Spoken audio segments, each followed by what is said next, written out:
Week 3 is upon us for our Healthy Home series, and I'm so excited about today. I think it's going to be helpful to you and your family if you'll open your heart up to what God wants to speak to you today. How many believe He might have brought you here for a reason, to hear something from Him today that's going to make your home better? And I just believe that you're not here by accident. Last week, we were in week 2. We talked about the pure-hearted home and how when we have pure motives and when we have purity in our homes, that it helps us to be able to see God better and experience God in a greater way. And oftentimes when we can't see Him or we can't hear Him or we don't feel like we know what God is doing or we don't feel like we have that connection with Him anymore, a lot of times it's because we've allowed these impurities to get into our lives. And so all of that was last week, and you can go to our YouTube channel and catch up and watch that. I want to tell you about next week. Next week, we close the series with the mission-minded home, and we're talking about having households that are on mission, not just living for Friday and not just trying to get through our weeks, but households that are making a difference in our worlds and in our spheres of influence and in our school and at work, having a household that has a mindset that we're here for a purpose. And so next week is going to be really good. But today, we're talking about the peacemaking home. Everybody say peacemaking home. Peacemaking home. We're going to be in Matthew chapter 5, verse 9. We're using the Beatitudes in Matthew 5, where Jesus is preaching his sermon, the Sermon on the Mount. This is like his opening sermon in his ministry. And we're using these to kind of frame up the series. And so this week we're in verse 9, and this will be our anchor verse for today. And Jesus says this: "Blessed are the peacemakers, for they will be called children of God." Let's all say that out loud together. Come on, let's kick it a little old school, everybody. Let's read this verse together. Everybody out loud all at once. Here we go. Ready? Blessed are the peacemakers, for they will be called children of God. One more time. Blessed are the peacemakers, for they will be called children of God. I love how when you're reading the Beatitudes, I'm going to pull this up real quick and just show you some of the things. Blessed are the blank, for they shall be. There is a blessing attached to the way that we are acting and the way that we're living out our faith. And so I just want to show you some of the promises of God. For example, blessed are the poor in spirit, for theirs is the kingdom of heaven, the kingdom of heaven. Realizing God's kingdom on earth and seeing the benefits of it is one of the benefits that Jesus says. One of them is for they'll be comforted. One of them is for they will inherit the earth. One of them is for they will be satisfied. One of them is for they will be shown mercy. Last week was for they will see God. One of them is for they will inherit the kingdom of heaven. One of them is, well, they will have great reward in heaven. But this one is interesting to me because this promise says that when we do the action, which is become peacemakers, those who fight for and those who are intentional about bringing peace into the atmosphere, here's the promise: for they will be identified as children of God.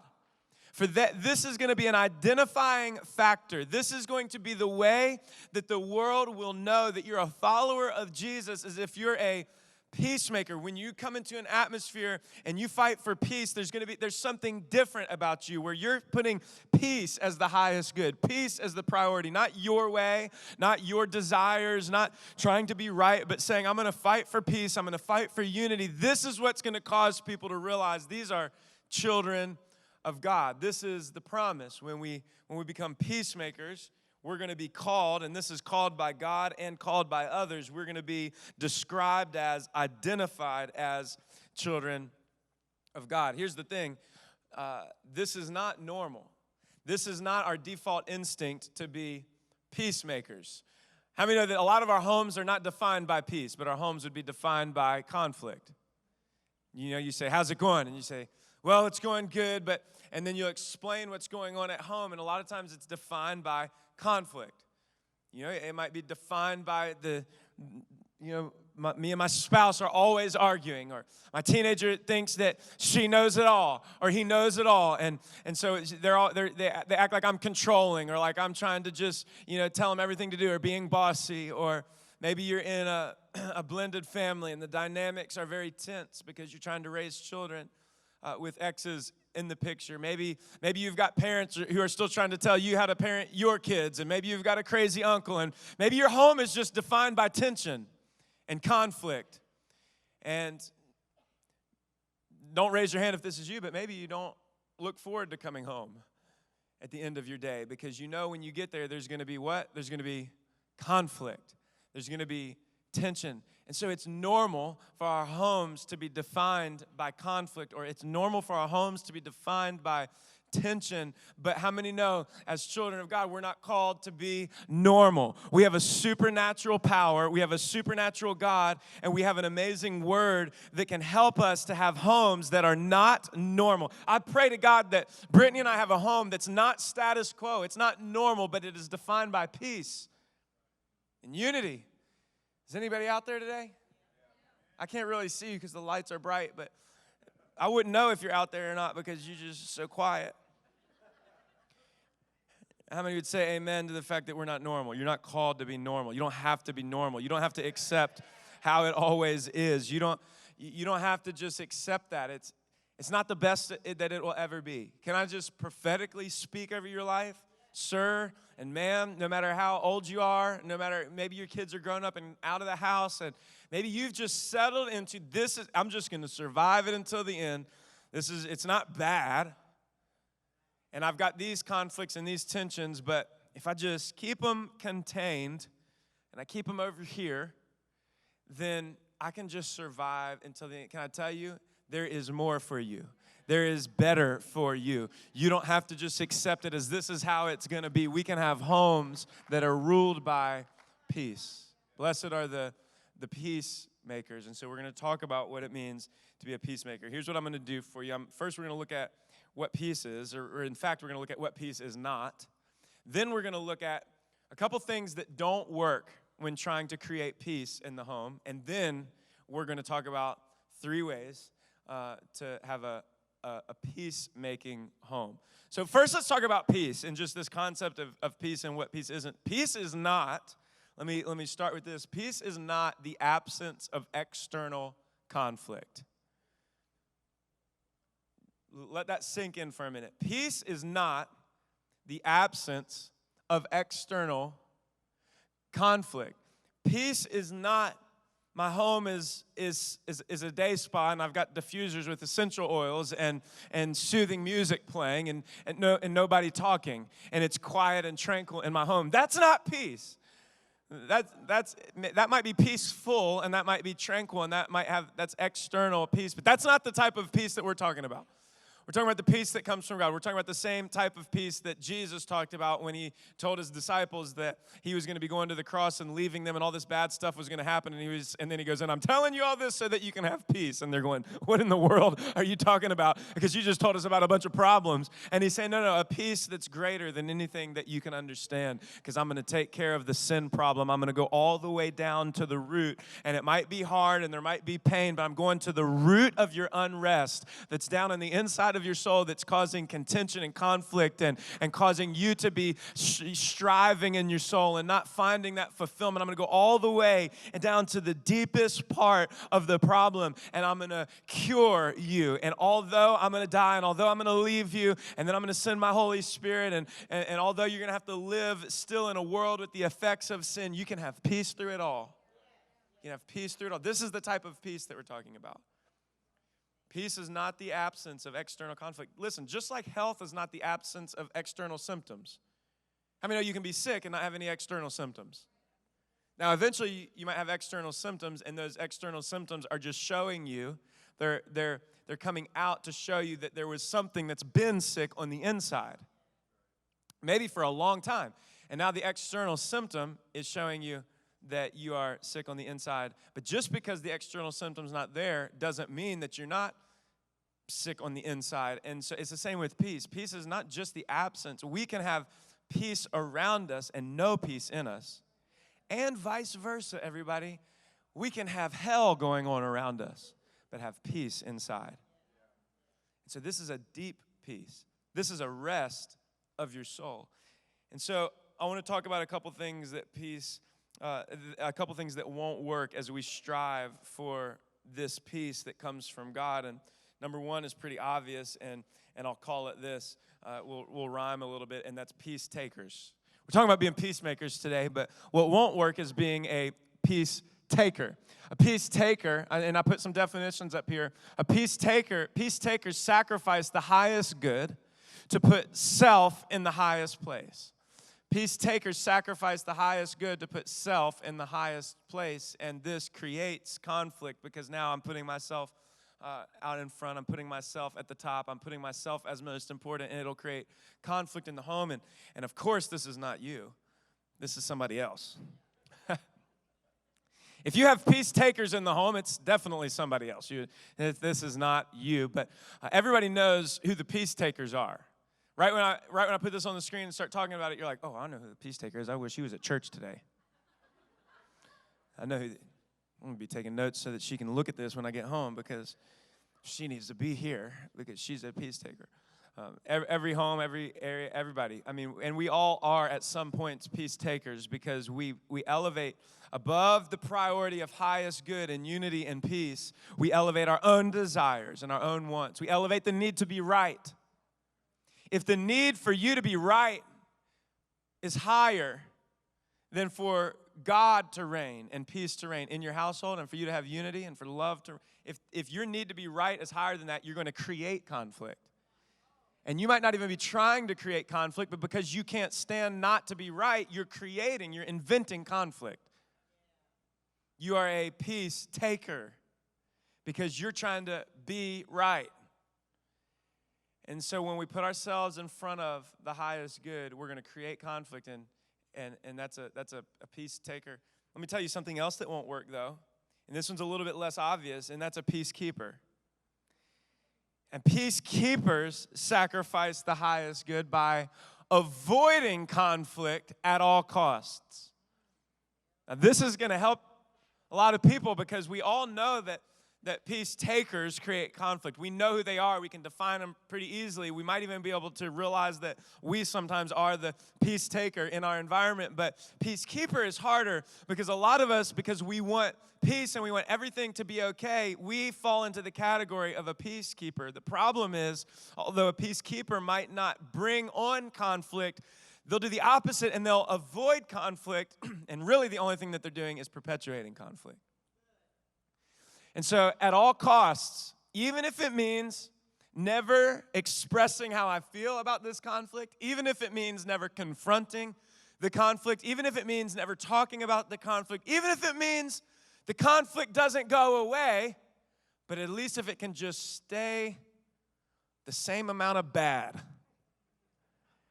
then I can deal with it because it's already that bad. I've learned to deal with it. So if I can just keep the peace that I have and not lose any more, let's just keep it. And what it does is it perpetuates conflict. So it doesn't work to be a peace taker, of course, and it actually also doesn't work to be, a peacekeeper. And I think if you're a peacekeeper, you're probably someone like me, and I think statistics say like 78% of people, and that's that you don't want conflict. You don't want conflict. You would rather not have conflict. You're a positive person. You like to keep the peace, right? Now, if I'm talking to you, I'm talking to most of the room. And so if I'm talking to you, what you have to understand is that I'm not about to tell you that you have to come in and start yelling at people and start pointing out their problems, because if you think that I'm about to say that, you're going to check out and think, I can't do this message, or this message is for somebody else. If you're a peacekeeper, that would be a lot of you, and your natural instinct is to not like conflict. Let me just tell you this. You're not going to have to yell at anybody, and it's not going to be as awkward as you think it is, and it's not just, hold on a minute. You have to realize, though, before we go any further, you are not helping by avoiding conflict. But how many know there is a solution, and that's what we're here to talk about today. There is a solution, everybody, and that is peacemaker. Jesus didn't say, blessed are the peace takers, and he didn't say, blessed are the peacekeepers. He literally said, blessed are the peacemakers, those who are going to fight for, who are going to work for making peace where there is conflict. And so what will work is peacemakers, and I just describe it like this. Peacemakers achieve the highest good, which is peace, by embracing confrontation to resolve conflict. And what embracing confrontation does is it resolves conflict and it makes peace. Now, when you see the word confrontation, I would bet that you think of an argument. But a few years back, we had a a pastor a pastor of Hillsong, Australia, come in and do a leadership session with our leaders, and he talked about the word confrontation. Actually, he broke it down and what the actual word means and what the meaning of the word versus the connotation that the word gives.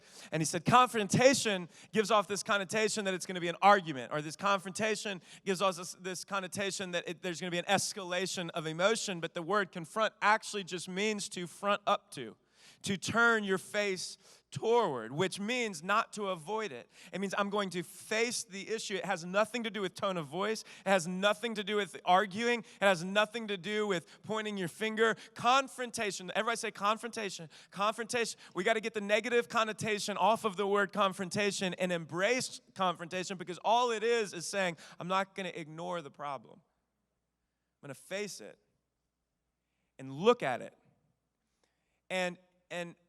And part of that is helping others to turn their head towards it and say, let's look at the problem, the conflict.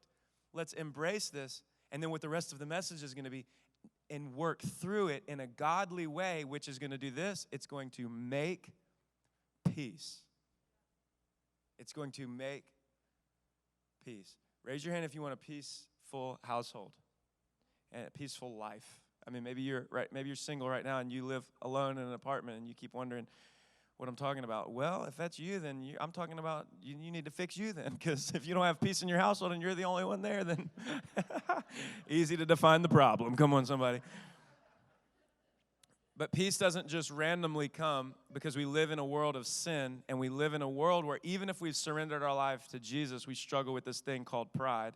And so naturally, everybody, peace doesn't just come by default. We are going to have to make peace, but we've been given the power of God to have the ability and the strength to make peace. And it's not impossible. It's absolutely possible. It's absolutely possible. And you can do it in your life and in your home if you'll commit to the process of what God wants us to do. So 3 things that we can do to create a peacemaking home. 3 things we can do to create a peacemaking home. Are you ready for this? I'm going to have notes on the screen. You can write them down. You can take a picture of the screen. But number 1 is this: peacemakers tell the truth in love. Peacemakers tell the truth in love.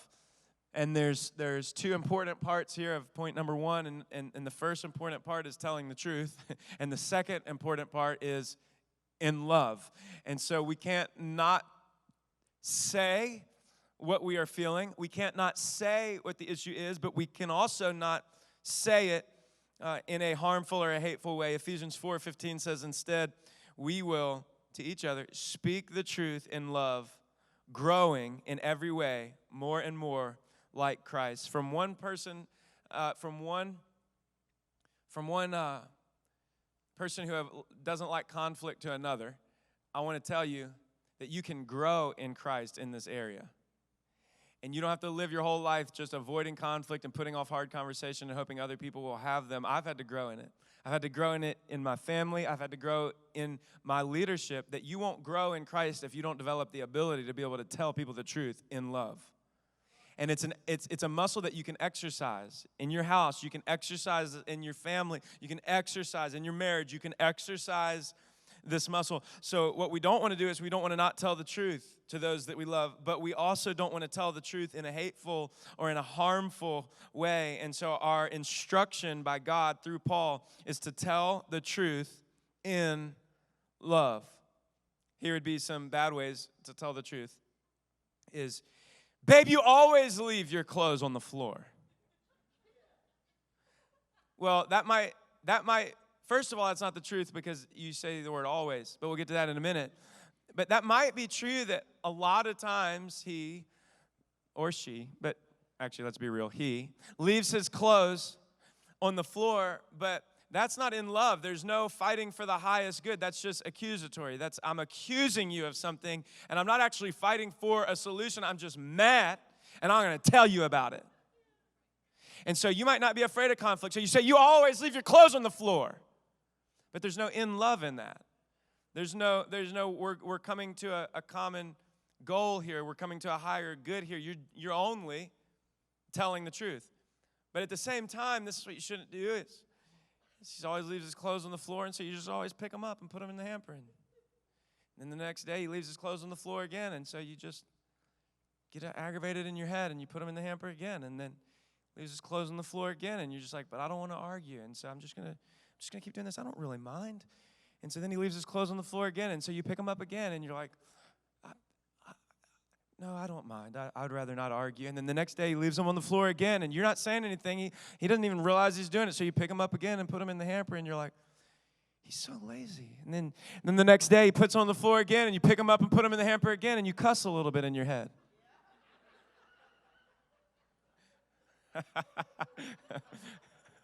Then the next day, he leaves them on the floor, and then you cuss right at it. No, I'm just kidding. Like, we got to tell the truth, but we've got to do it in love. And so here's a couple things underneath of this point of telling the truth in love. And this is straight up. I told somebody before the service, I said, part of this content is straight up premarital counseling advice. This is straight out of some of the premarital counseling sessions that Brittany and I do with people, and this will help your life, everybody. Maybe you've been married for 30 years. I promise you, this will help you right here. A couple of tips on telling the truth in love. Number one, confront in non-conflict times. Come on, write this down. Maybe you already do it, and that's why you said amen really loud. But if you don't know this, or if you haven't done this, or if you need to be better at this, write it down. Come on, confront in non-conflict times. You can't have conversations about heated topics when the things are already heated. If you have a heated situation and you bring conflict up that has been bothering you in that moment, you are ready for it. You're setting everything up for an explosion. If I needed to move some gasoline from one gas can to another, 5-gallon gas can, I wouldn't do it next to a campfire. That'd be a bad idea. Nobody would do that. You'd probably go away from the fire, wait till the fire's out to do this stuff with the gas. Do you realize that when we bring things up and when we talk about our frustrations during a heated moment, it's like playing with gas around a fire. Like there's a fire going right now. So let's let this conflict be resolved, or maybe not even resolved, but let the emotions settle, and let's confront. Everybody say confront. Not yell at each other, but bring the issue up, not put it off till later, not forget about it and say, well, I guess it's getting better, so maybe we got better. Nothing will ever accidentally get better in your marriage. Nothing will ever accidentally get better with you and your teenage daughter. It's not going to accidentally get better. It's not going to magically dissolve and go away. It's going to have to be confronted, but remember, it doesn't mean negatively. It means we're going to bring this up, but it's not going to be in a time of conflict. So we have to confront in non-conflict times, which is going to help us to be able to articulate the truth of what we feel in a loving way. And then number two is to confront the issue and not the person. To confront the issue and not the person. The problem is most of us have an issue with somebody, and so then when we go to confront the issue, we accidentally end up confronting the person, and we might even assault their character, and we're talking to them instead of making them aware of an issue that's going on that actually affects us.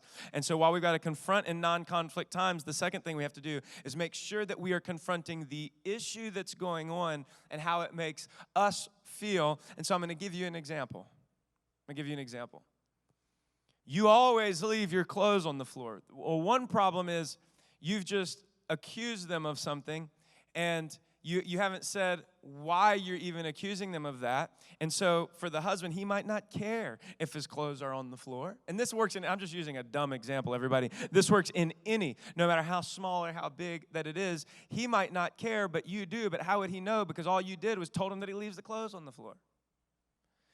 And so here's what confronting in a non-conflict time and confronting the issue and not the person would look like is, honey, sweet honey, who I love so much, and this is what it looks like. It looks like saying this: hey, there are times when you leave your clothes on the floor, and let me just tell you how that makes me feel. It doesn't seem like a big deal to you, I'm sure, and you give them the benefit of the doubt. But when you do that, what it does is it makes me feel like you don't value everything else that I do in the home, and now I've got to also clean up after you and not me. And what it makes me feel like is devalued, because something is making you upset. Or maybe it's as simple as It makes me feel dirty because I like a clean floor. And so for me, it's important to me that the floor is clean in our bedroom. And so when you put the clothes on the floor, what it's doing in me is it's causing me like internal stress because I like a clean floor. And if you would put them in the hamper, what it would do is it would make me feel valued. And so this is the model, and this is what we teach to couples who are about to get married, is when you do this, it makes me feel like this, but if you did this, it would make me feel like this. Now what you've given the person is the ability to understand how the issue and how their action is affecting the other person's feelings when they don't do it and when they do it. And so what are you fighting for? You're fighting for peace. You're fighting for unity. You're not accusing them. You're not just pointing your finger and telling them how bad they are. It was never about that. The frustration might have turned it into that, but what it always was about is that it was doing something on the inside of you that was upsetting you, and they need to know. And then you can talk that out and come to the highest good. This is simple stuff. This is very practical stuff, but this is life-changing stuff if you'll do it. A bonus, third point under tell the truth in love is never say never, and never say always. All right? That's really good. That'll help you in and of itself right there. When you're fighting, don't say never and don't say always. Is that good? All right, number 2. Who's ready for point number 2? You're quiet, and I'm going to assume that it's just helping you today. Number 2, apologize when you are wrong. Apologize when you are wrong.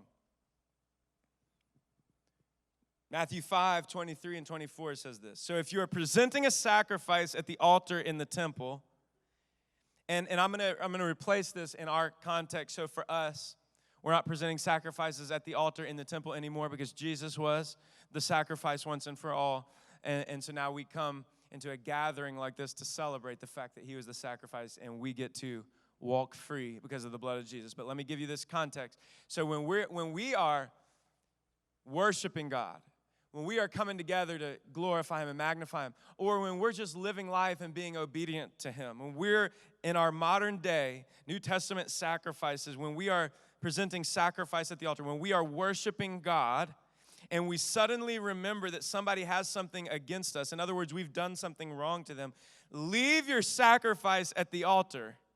And this is, what this is saying is, this is how important it is that you should even pause on your worship. Everybody. Are you hearing me, everybody? You should pause on your worship. Pause on your sacrifice in the temple to go and be reconciled to that person and then come and offer your sacrifice to God. Do you think that making peace isn't important to God? He says you're worshiping, pause on your worship, and go say sorry for what you've done wrong, and then you can resume your worship. This is important enough to God that he says when you make peace, this is what identifies you as children of God. This thing is a big deal to God. It's a big deal to God. If you've done something wrong, apologize when you are wrong. And I'll just give you one point that you can write down. When you're apologizing, make sure that you admit to the specific action with no excuses. The specific action or attitude with no excuses. The specific. So not I'm sorry that you get mad when I leave my clothes on the floor. I've been busy at work all day, and you're the one who does laundry anyway. You know, like that apology is not an apology at all. It's full of excuses. And so when you're apologizing, the best thing to do is to swallow pride and to say, even if you think that you're wrong, that's not the point right now. Remember, I'm not placing myself in the highest priority. I'm fighting for highest good. And it doesn't matter if the other person's wrong. It doesn't matter if you're right. It doesn't matter if the other person's wrong. Come on, somebody, let this sink in. I'm preaching to myself too. Come on, let's all let this sink into our soul. We're going to become more like Christ if we can get this. It doesn't matter if the other person is wrong. It doesn't matter if you are right. It doesn't matter if the other person is wrong. It doesn't matter if you are right. Come on, let it echo in your soul today. It doesn't matter if they're crazy and I'm right. It doesn't matter. It doesn't matter. It doesn't matter. It doesn't matter because I'm not fighting to be right. I'm not fighting to be first. I'm fighting for peace. Not blessed are those who are right. Not blessed are those who win the argument. Not blessed are blessed are the peacemakers. Apologize. Be specific about the action and no excuses. You've told me that you don't like me throwing my clothes on the floor. I am sorry for leaving my clothes on the floor. There's no excuse. Period. That's an apology. And when you apologize, you fight for peace. I'm sorry. And I would say this, that if it is an action that has caused any level of deep hurt for the other person, which in that case, this clothes analogy is probably not the best analogy, but in a bigger action where you've wronged somebody, not stop with the apology, but then a request for forgiveness. And leading into the next point, what you're doing is you're offering them a chance. In that moment, they might not be ready to forgive, and that's okay. You apologize anyway. But what you're doing is you're offering them a way to begin healing from the hurt that you've caused. You're offering them an open door to get the healing, because the forgiveness is not about you. Whether they forgive you or not, you offer the apology. The forgiveness is about them. And so part of repaying them for the wrong, part of that is to offer them this opportunity to say, there's no excuse, and I'm sorry. Will you forgive me? And if you're not ready to forgive me, that's okay, but I'm asking for your forgiveness. That is not for you, that is for them. And it brings me to point number 3. Peacemakers forgive and let go. They forgive and let go. When you've been wronged, somebody has done something to you. See, because everybody's sitting here today, and it's hilarious if you're here with your spouse. It's kind of awkward right now between you and your spouse, because you guys have, I'm using a silly example about clothes on the floor, but you guys have major examples. Maybe things that go back a long time, and major conflict. Maybe conflict that you've set on the back burner right now. Maybe things that have caused blowout arguments. Maybe things that have caused one of you to, sleep in another room. Maybe cause one of you to leave the house for extended periods of time. Maybe something that's pulled your marriage apart, but your marriage is hanging on right now. And you're here today, and it can be awkward. First of all, don't let it be awkward, because you know what God's doing is He's bringing healing. And so I've been talking about silly examples, but there are major hurts that happen. Major hurts that happen. And if you're the one who's caused the hurt, that apology is so important. But can I tell you, the most powerful weapon that a Christian or anybody has, but a Christian has, and we have the power to do this, the most powerful weapon to make peace is forgiveness. Let me say it again. The most powerful weapon that you have in your arsenal, and you have it, to make peace in your life is forgiveness. The most powerful weapon that you have in your life to make peace in your home is forgiveness. And just like you can apologize to somebody, but they don't have to forgive you in return, even more powerful than that is you have the ability to forgive someone even if they haven't apologized. And what forgiveness is forgiveness is saying, I release you. The reason we say forgive and let go is because I release you of what you owe to me because of what you did to me. And so when somebody hurts you, if your spouse has hurt you deeply and they've wounded you deeply, when they hurt you, it's like they stole something from you. Maybe they stole your joy. Maybe they stole your peace. They took something from you. And now here's what happens with hurt. What happens is in your soul, now they owe you something. You guys following me? They owe you something. They owe me an apology. They owe me my joy back. And what can happen is when somebody hurts you, you can spend the rest of your life making them pay back what they took with interest. What they've done to me, they got to pay me back and more before this thing is even, before there's any justice here. They owe me something.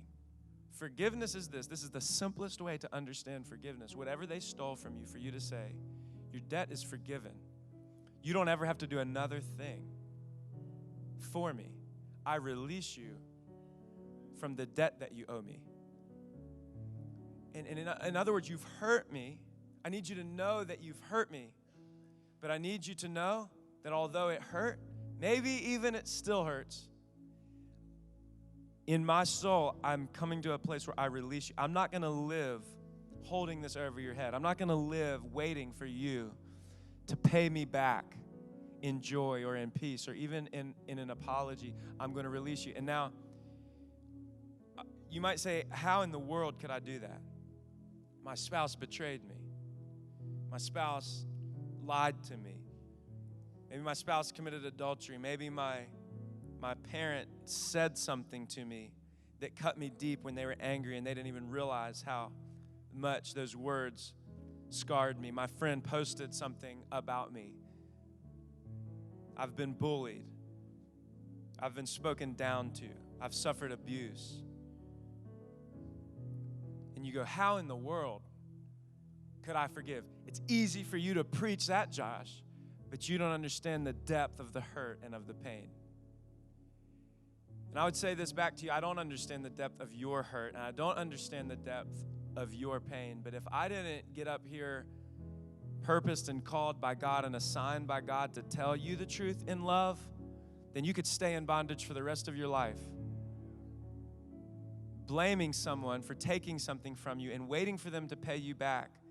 And they might never pay you back. I want you to tell a spouse this. Your spouse might not even have the ability to ever give you everything back that they took from you when they hurt you like that. They might not even have the ability to. They might not have the willingness to, or they might have the willingness to, but they don't have the earthly ability to pay back to you what they've taken because of the things that they've hurt you from. And guess what? The only person that's going to be hurt by you waiting on it to be completely paid back is you.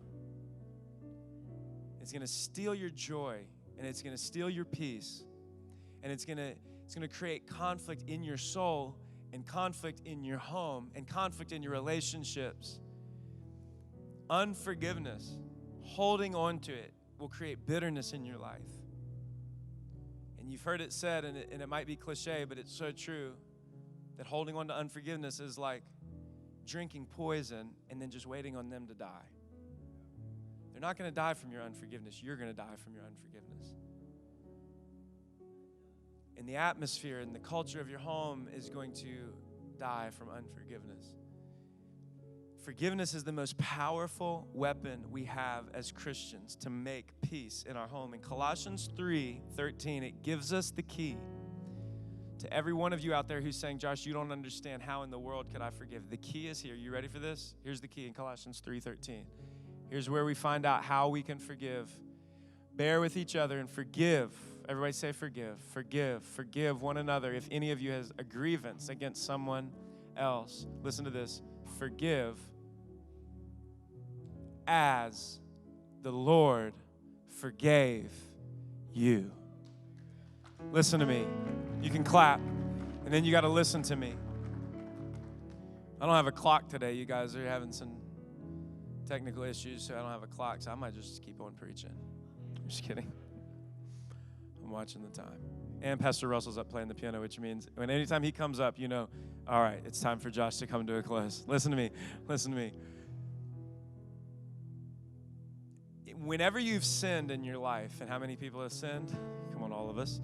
Everybody's sinned, fallen short of the glory of God. Do you realize that it's not just a random sin, that morality didn't just come out of nowhere, that the way to live and who created what's right and what's wrong, it's God. Anytime you've committed a sin, even if nobody saw it and you didn't think it affected anybody, guess who you sinned against? You sinned against God.